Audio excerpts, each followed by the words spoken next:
कैसे हो दोस्तों, आप सभी का स्वागत है मेरे YouTube चैनल पे। मैं हूं एडवोकेट नेहा प्रजापति। ये पोश एक्ट की थर्ड वीडियो है।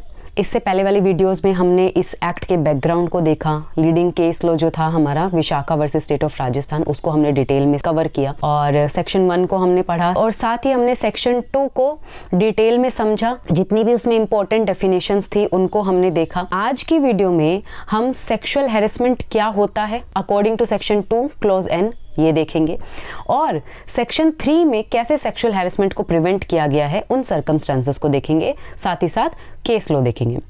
अगर आप मेरे चैनल पे नए हैं और आपने इससे पहले वाली वीडियोस नहीं देखी है अभी तक, तो जाके उनको भी देखिए, ठीक है। इस एक्ट का जो बेस है वो आपका क्लियर होगा और आपको आगे वाली वीडियोस हैं वो भी आप अच्छे से समझ पाओगे, क्योंकि हमने जैसे कवर किया था सेक्शन 2 में एम्प्लॉयर कौन होता है, एम्प्लॉई कौन होता है, वर्क प्लेस क्या होता है। आगे के सेक्शंस आप तभी समझ पाओगे जब आप इन सब डेफिनेशंस को समझ लोगे, ठीक है। और शुरू करते हैं अपनी वीडियो। और वीडियो शुरू करने से पहले प्लीज़ आप मेरा चैनल सब्सक्राइब कर लीजिएगा और वीडियो अगर आपको पसंद आती है तो वीडियो भी लाइक कीजिए और ज़्यादा से ज़्यादा अपने दोस्तों में या आपके परिवार में कोई लॉ स्टूडेंट है या कोई जुडिशरी की प्रिपरेशन कर रहा है तो उनको भी शेयर कीजिए मेरी वीडियोस, ताकि वो भी इन वीडियोस से अपना बेस स्ट्रॉन्ग कर सकें और इन वीडियोस का फ़ायदा उठा सकें। चलिए शुरू करते हैं सेक्शन 2N के साथ। सेक्शन 2N बात करता है सेक्सुअल हैरेसमेंट की, मतलब सेक्सुअल हैरेसमेंट क्या होता है ये सेक्शन 2N हमें बताता है। JS वर्मा कमेटी के द्वारा रिकमेंड की गई थी सेक्सुअल हैरेसमेंट की डेफिनेशन और 2013 में जो हमारा पुराना IPC था उसमें अमेंडमेंट के थ्रू ऐड की गई थी, जिसमें बताया गया था सेक्सुअल हैरेसमेंट क्या होता है, ठीक है। सेक्शन 354A डील करता था सेक्सुअल हैरेसमेंट से, जो अब भारतीय न्याय संहिता का सेक्शन 75 है, ठीक है। वही डेफिनेशन एज इट इज इस एक्ट में भी यूज की गई है। तो क्या कहता है सेक्सुअल हैरेसमेंट का क्या मतलब है, हम समझते हैं। Sexual harassment includes any one or more of the following unwelcome acts or behaviour whether directly or by implication namely. कहता है सेक्सुअल हैरेसमेंट में क्या चीज़ें इंक्लूड हैं। ये जो आपको 5 क्लॉजेज इसके दिख रहे हैं, इनमें से कोई भी एक या एक से ज़्यादा अगर कोई भी एम्प्लॉय अनवेलकम एक्ट या अनवेलकम बिहेवियर डायरेक्टली या इनडायरेक्टली किसी भी वुमेन के साथ करता है उसके वर्क प्लेस पे, तो वो सेक्सुअल हैरेसमेंट माना जाएगा। तो अब यहाँ पे सबसे इंपॉर्टेंट है अनवेलकम को समझना। अनवेलकम का मतलब होता है कोई भी ऐसा एक्ट जो वुमेन नहीं चाहती है उसके साथ किया जाए, मतलब उसकी कंसेंट नहीं है उस एक्ट को करने के लिए, वो इंटरेस्टेड नहीं है या फिर अनवांटेड है उसके लिए। तो आप अगर कोई भी ऐसा एक्ट करते हो जो सेक्सुअल नेचर का है और वुमेन उसको बिल्कुल पसंद नहीं करती है, ठीक है, वो बहुत अनकंफर्टेबल फील करती है उस एक्ट की वजह से, तो माना जाएगा कि आपने सेक्सुअल हैरेसमेंट का एक्ट किया है अगेंस्ट दैट वुमेन, ठीक है। अब इसमें देखते हैं कौन कौन से एक्ट हैं जिनको सेक्सुअल हैरेसमेंट माना गया है। Clause 1 physical contact and advances, मतलब आप कोई भी ऐसा फिजिकल कंडक्ट कर रहे हैं या फिर कोई फिजिकल एडवांस ऐसा कर रहे हैं, जैसे मान के चलो आपने जानबूझ के आप फीमेल एम्प्लॉय है उसको जाके टच कर रहे हो, ठीक है। या फिर एडवांसेस मतलब कि वुमेन बिल्कुल भी इंटरेस्टेड नहीं है और आप जाके उसको हग करते हो जिससे वो बहुत डिस्कम्फर्ट फील करती है, ठीक है। तो ये क्या होता है, फिजिकल कॉन्टैक्ट या physical advances. Clause B a demand और रिक्वेस्ट। इन वर्ड्स को जो मैं यहाँ पे अंडरलाइन कर रही हूँ, आप इन वर्ड्स को भी अंडरलाइन करते रहिएगा। ये वर्ड्स बहुत इंपॉर्टेंट है prelims as well as for mains. इन्हीं वर्ड्स को आपको डिफाइन करना होगा, आपको बताना होगा कि ये चीज़ें हैं जो सेक्सुअल हैरेसमेंट की डेफिनेशन में इंक्लूडेड हैं। इनमें से भी प्रीलिम्स में कोई भी ऐसा कोई दूसरा ऑप्शन डाल देंगे जो इस डेफिनेशन में इंक्लूडेड नहीं है और पूछेंगे इनमें से क्या चीज़ है जो सेक्सुअल हैरेसमेंट में इंक्लूडेड नहीं है।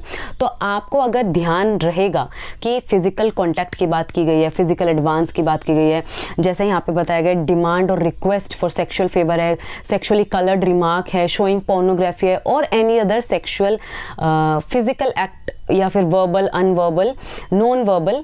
तो ये सब चीज़ें जो हैं आपको याद रखनी है, तभी आप उस क्वेश्चन को भी अटेम्प्ट कर पाएंगे, ठीक है।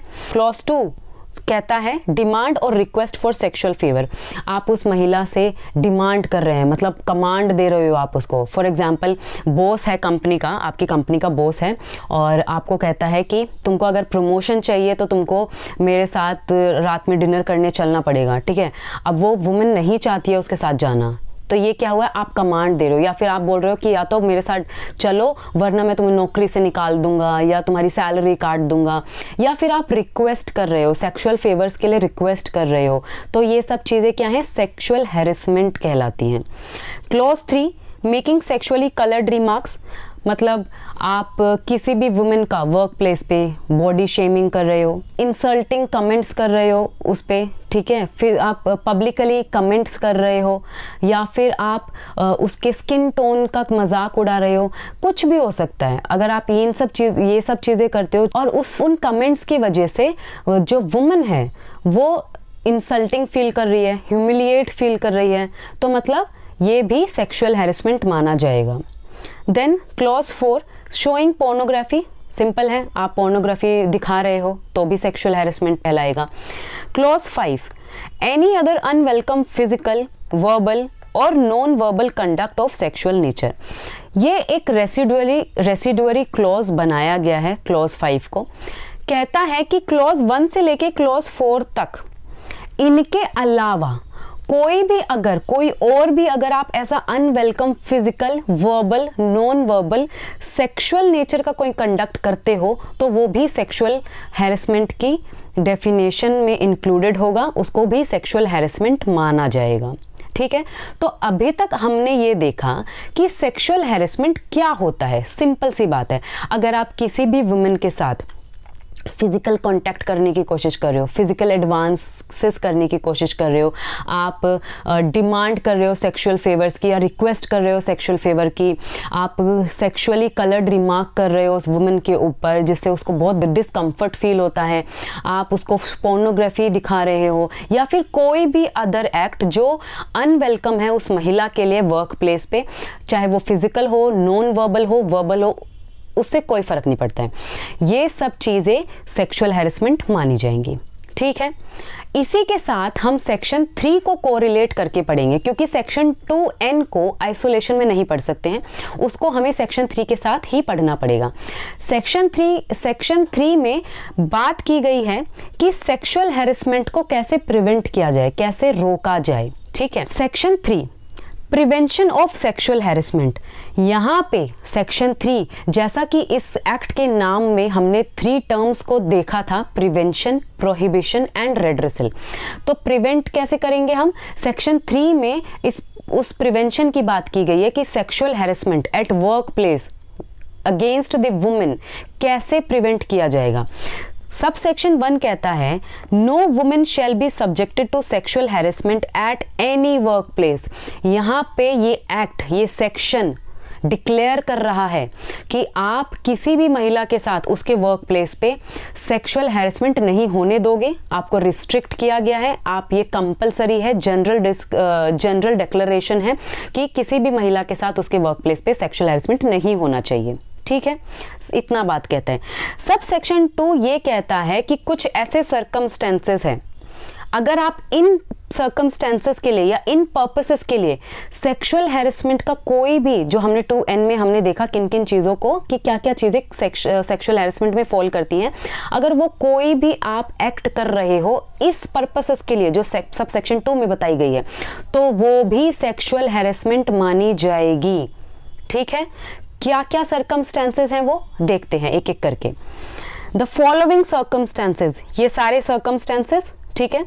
अमंग अदर सर्कमस्टेंसेस, किसी दूसरे सर्कमस्टेंसेस के साथ अगर आप कर रहे हो तो वो भी सेक्सुअल हैरेसमेंट माना जाएगा। If it occurs or is present in relation to or connected with any act or behavior of sexual harassment may amount to sexual harassment। समझ में? Clause 1, implied or explicit promise, underline promise of preferential treatment in her employment, underline preferential treatment in her employment। अगर आप या तो expressly, explicit का मतलब होता है एक्सप्रेसली या इम्प्लाइडली। अगर आप कोई भी सेक्सुअल फेवर मांग रहे हो और साथ में ये भी कंडीशन लगा दे रहे हो कि मैं अगर तुम मेरे को सेक्सुअली फेवर करोगी तो मैं कल को तुम्हारा प्रमोशन करवा दूंगा, तुम्हारी सैलरी इंक्रीमेंट हो जाएगी, ये सारी चीज़ें, तो ये क्या माना गया है? सेक्सुअल हैरेसमेंट माना गया है against that women. Sub clause 2, implied or explicit threat of detrimental treatment in her employment।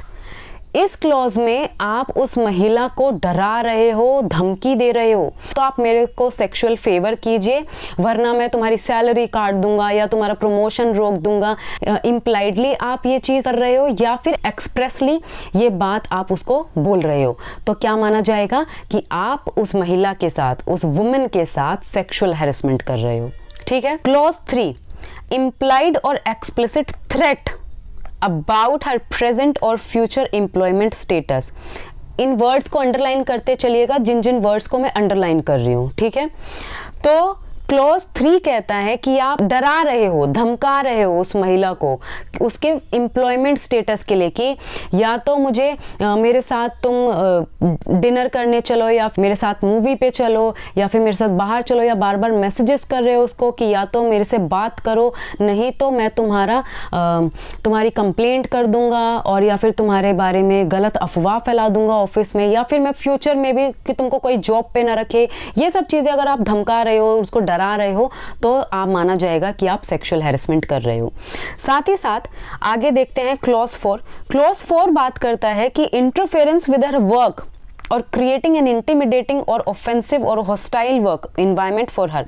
आप उसके काम में दखल अंदाजी कर रहे हो, उसको इस तरीके से डिस्टर्ब कर रहे हो या फिर इंटरफेयर कर रहे हो जिसकी वजह से वो बहुत डिस्कम्फर्ट फील कर रही है, अनसेफ फील कर रही है, या फिर आपका जो उसका वर्क इन्वायरमेंट है आप उसको हॉस्टाइल बना दे रहे हो, कुछ गलत गॉसिपिंग कर दे रहे हो उसके डिपार्टमेंट में, जिसकी वजह से लोगों को लग रहा है कि हाँ वो सच बोल रहा है ना, वो मेल एम्प्लॉय और ये तो ऐसी ही है, समथिंग लाइक दैट। अगर आप ऐसा कुछ कर रहे हो जिसकी वजह से आप इंटिमिडेट कर रहे हो, ऑफेंसिव ऐसे कमेंट्स कर रहे हो या फिर उसके वर्क एनवायरनमेंट को आप हॉस्टाइल कर दे रहे हो जिसकी वजह से वो प्रॉपरली काम नहीं कर पा रही है, तो माना जाएगा आपने सेक्सुअल हैरेसमेंट का एक्ट किया है against that women. Then clause 5, humiliating treatment likely to affect her health और सेफ्टी। आप इतना ह्यूमिलिएट कर दे रहे हो उस महिला को, उसके साथ इतना सल्ट कर रहे हो कि जिसकी वजह से उसकी मेंटल हेल्थ अफेक्ट हो रही है। ठीक है, यहाँ पे जो हेल्थ है हमारी कौन सी है? Mental health.